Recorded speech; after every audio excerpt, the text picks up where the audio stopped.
Good morning, everyone, and welcome back in. Liver disease affects less than 2% of the adult population in the U.S., so there are no doubt a lot of questions when someone is faced with liver issues.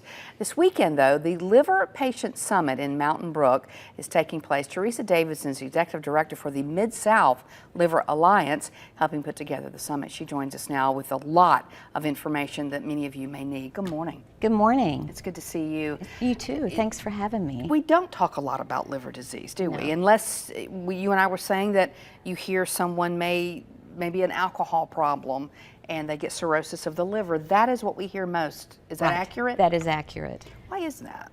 I think it's just because the liver disease has not been looked at as much, and there's not as much respect for the liver as there are the other organs. Until there's a problem. Until there's a problem.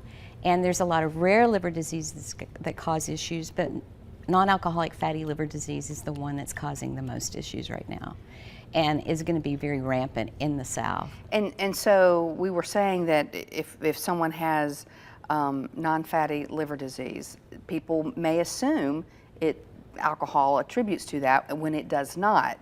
That's what diet.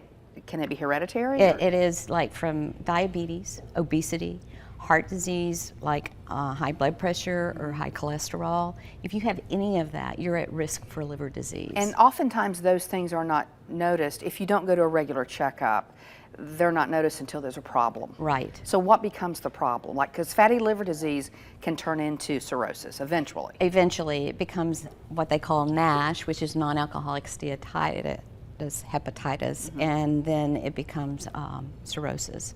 So you've got to kind of be aware and realize that if you are obese or diabetic, you could be having fat kind of retained on your liver, and that just having that, it continues to grow and then becomes fibrosis and then becomes cirrhosis eventually. So at this summit, you invite anyone who may be dealing with liver issues or a loved one of one to learn what?